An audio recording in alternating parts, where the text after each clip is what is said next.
Itutuloy po sa susunod na linggo impeachment trial ni Vice President Sara Duterte. Kaugnay niyan, maapanayan po natin ang isa sa mga miyembro ng House Prosecution Panel, Representative Chel Jokno. Magandang umaga po. Magandang umaga, Ikan, at sa lahat ng nanonood at makikinig. Tama po ba Article 1 of the Misuse of Confidential Funds ang isasalang na ng prosekusyon sa susunod na linggo?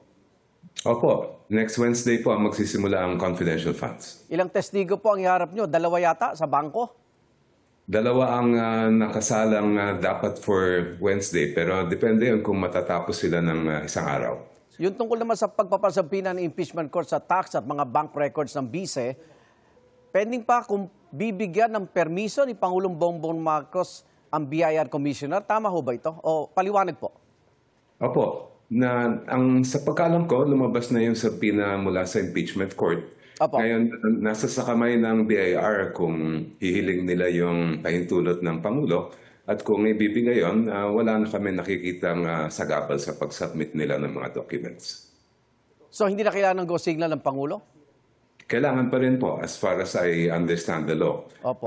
Tulad na nangyari nung dating impeachment ni Chief Justice Corona na binigyan ng pahintulot ng Pangulo ang BIR, Opo. malamang ganun din ang magiging proseso, if ever. Nakikita hindi maganda relasyon ng Pangulo at Pangalawang Pangulo. Hindi mo mapupolitika itong paglilitis na ito? Huwag naman po sana dahil ang pinag-uusapan natin dito ay pananagutan. At iniintay natin lahat ay makita yung kabuuan ng ebidensya. Nagsalita na rin po isang opisyal ng Bangko Sentral ng Pilipinas na hindi pwedeng buksan ang anumang mga bank documents. Ang tinutukoy po yata niya, Igan, ay yung mga foreign currency na mga accounts. Kasi meron kasing hiwalay na batas yan, RA 6426, na walang kasamang exception tulad ng Bank Secrecy Law, yung Republic Act 1405 na pwede pag-impeachment. Kaya lang, meron kaming medyo, nung una namin hinihiling ito ay kasama ang mga foreign currency dahil sa aming pananaw, batay sa mga desisyon ng Supreme Court, ay pwede naman. Pero ginagalang naman namin ang naging hatol ng ating impeachment court na hindi nga nila sinama ito. Kung nasa 3 weeks ang diskusyon sa Article 4, gaano kaya itatagal nito naman tungkol sa misuse of confidential funds umano ng BICE? Mahirap sabihin, pero ito ay madokumento kasi itong article na to. Marami pong exhibits yan. Kaya mahirap tansyahin kung ilang araw ba at ilang testigo sa kabuuan ang haharap. Opo. Sana ang nangyari ay tulad nung sa unang article, na sa Article 4, na maiksian naman yung pagpepresenta. Okay. Sa ibang issue po, sa Lunes na ang SONA ni Pangulong Bongbong Marcos.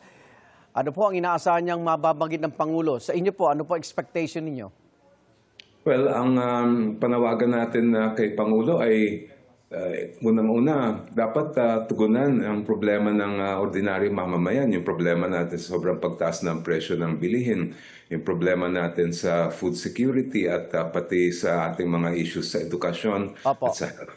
At ito ay malapit na rin babalik ang budget cycle, kaya kami rin ay naghahanda dahil marami ring issue na dapat pag-usapan tungkol dyan. Pabor bang kayo mabanggit sa SONA itong impeachment trial? Ay, hindi ko po alam. Nasa kamay ni Pangulo po yan. Okay. Maraming salamat, House Prosecutor Representative Chel Jokno. Ingat po. Thank you po, Ikan. Good morning.